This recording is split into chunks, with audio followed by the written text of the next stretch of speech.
reason, mobile games are usually really bad. Because of the stretched, pixelated textures, the thousands of ads, the awful glitchy mechanics, and the badly thought out gameplay, mobile games tend to be absolute garbage. And if you combine these abominations with the horror genre, you can get some of the worst creations ever known to mankind. So I'm going to go on the App Store and find 4 awful mobile horror games.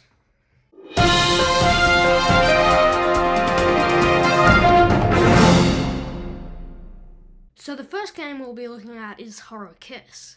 It only has 16 ratings, which gives it a 4.4. The description reads, "Wake up in the dark room. The doors are locked. You don't know why you're here. There is strange noise outside. You remember someone in your village told that there is a horror house at the west of the..." Yeah, enough of that. Now this game, like a lot of others, seems to copy the granny formula, but that doesn't necessarily make it a bad game, does it? Yeah, so this game actually isn't that good. Who would have guessed? So in the main menu, we see this scary granny lady. So there were actually a couple of modes, but the game wouldn't tell me what the difference between them was, and was covering the screen with an ad for another one of their games. Great. It also lets me choose between 3 houses, but I'm only going to be looking at one. Upon loading, the game gives me random tips like this one. Wow, I totally didn't know that. You wake up in a room and both of the doors are locked. This game also has really amazing physics, as you can see here. So the spooky lady actually heard me try to open the door and came running. Upon catching you, she will kiss you and you will die. I managed to find the gold key under a book and escape the room, but oh no, she was right outside. She also has really weird voice lines, and the stairs are so bad they look like a shelf at first glance. And then I died. This game is really badly thought out, as I don't have access to most parts of the game without running into the scary woman. At least the game doesn't bombard you with ads, as you will only get 1 for every time you die. I finally managed to open the second door, which revealed a new area of the house. And there's a dog. Thankfully, it doesn't want to kiss me, but it will bark at me and follow me around.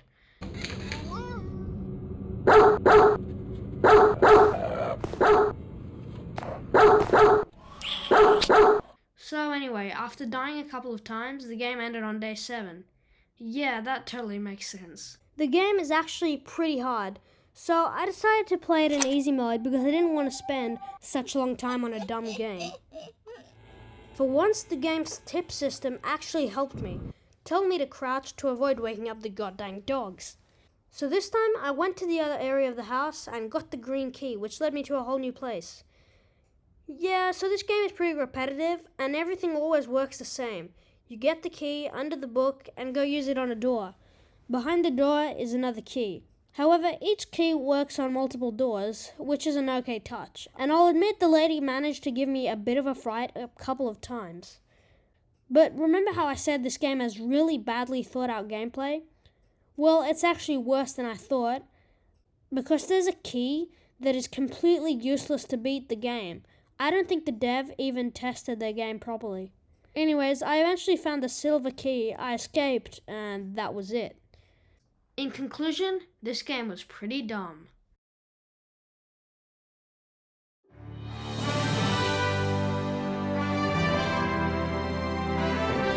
The next game is Buff Impostor Scary Horror, which has absolutely no ratings at all. This should be great.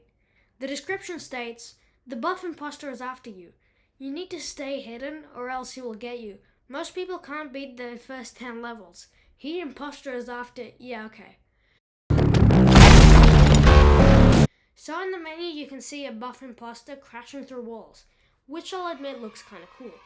Upon spawning in the game, you'll find yourself in a maze, and I'll admit the game has pretty polished graphics. But I won't give it much credit, as it's only repeating the same things over and over.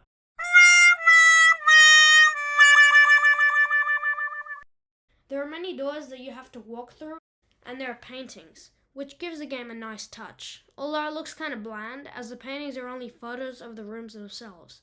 One of the paintings shows the imposter crashing through a room. Scary. There are also windows, but there's nothing on the other side of them as they're faked using a picture. Although the game does this effect pretty well, and the window looks convincing from a few feet away. If you look through some of the windows, you can see the imposter running by. Oh noes! But does the imposter actually pose a threat in the game? No, he only shows in front of some doors as a stupid picture. So eventually I found a carton of milk and I won the first level. So the game decided to punish me with an ad. Anyway, upon starting the second level, we are in a totally different area, which looks pretty cool. However, since the imposter wasn't even a threat, the gameplay was boring and bland, so I decided to cut it short. The third game is Scary Twinhead, which only has 2 ratings on the App Store, giving it 4 stars. Reading the description, it states, "You're trying to escape, but the scary twinhead is after you. The chase begins. Test your guts, overcome your fear, thriller begins, run." So upon starting the game, I have to select the level and I immediately get an ad. Then the game starts and we're in some kind of boat going towards the epic city. Now, the city's graphics actually look pretty good. The way you move around is really janky though, as you have to jump over the rail just to get to the city. It's also really easy to fall off the map and you get a dumb ad for doing it. The game was telling me to find the 3 doors, and when I did, I got punished with an ad. So I know what you're thinking.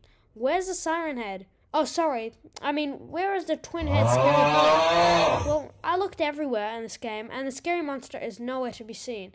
So, thankfully, I'm cutting this one short as well. Oh my God, bro. Oh, hell no, man.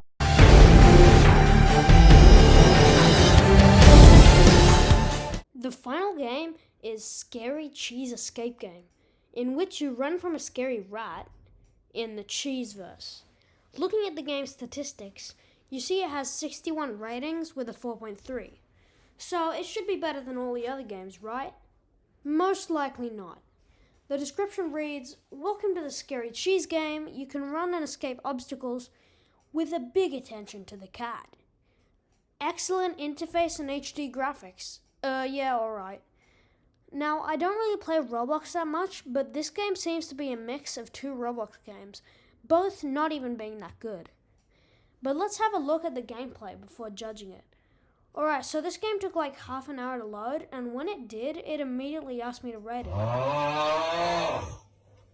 Also, for some reason it's like really zoomed in. Are you serious? Okay, so the first picture we saw of the Cheeseverse was misleading, and the actual game is a janky knockoff of a game on Roblox that wasn't even that good to begin with. In this game, you're the mouse running from the cat with really annoying music playing in the background. Just play Kitty on Roblox. You have no reason to play this stupid game. This is probably the worst game I'm going to play in this video. You know what? I'm not even going to try beating this. Screw you, Cheese Escape. And finally, that's the last game. Tell me if I should look at more terrible, unscary mobile horror games. And, bye.